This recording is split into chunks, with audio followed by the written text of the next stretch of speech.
Okay, today I'm going to talk about emojis. Yeah, that's right.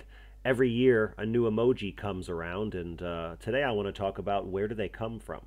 So you've probably noticed a new emoji show up on your phone pretty much every year. For example, just last year, the ninja emoji was introduced, and the year before that, the yawning face emoji. And this year's no different. Android will soon have new emojis, such as the troll or the melting face, and Apple products will have these emojis soon as well.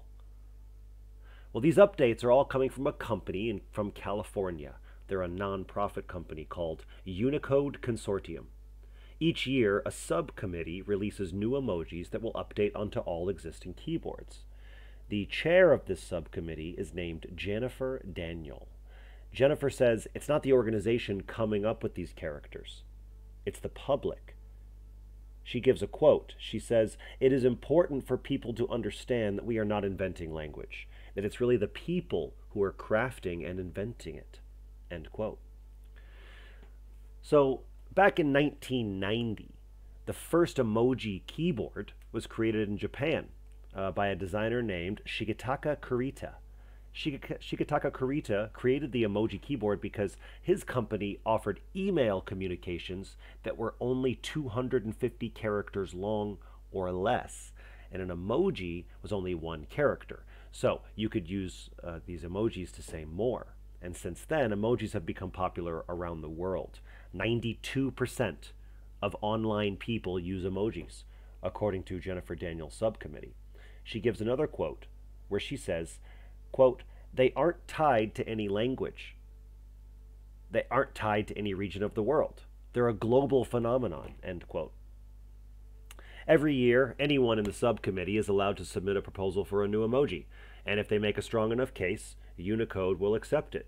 She says, quote, "We get proposals in lots of different languages from around the world." End quote.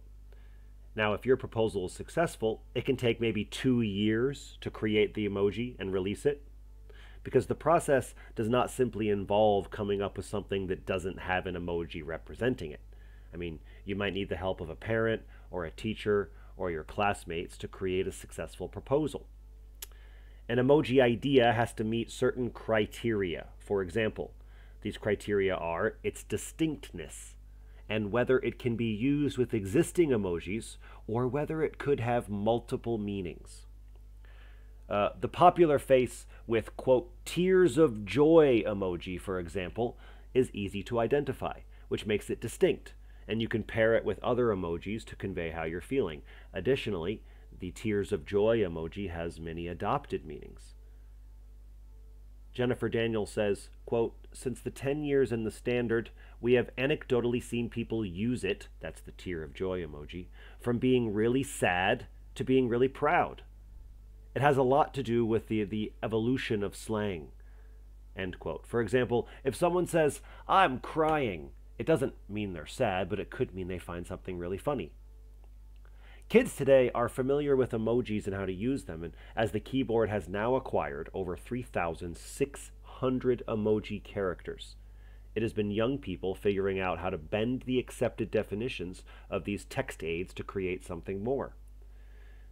Jennifer Daniels says, quote, "They become more and more comfortable and confident using emojis, which means they're willing to take risks," end quote. She's talking about younger generations who grew up with this emoji keyboard.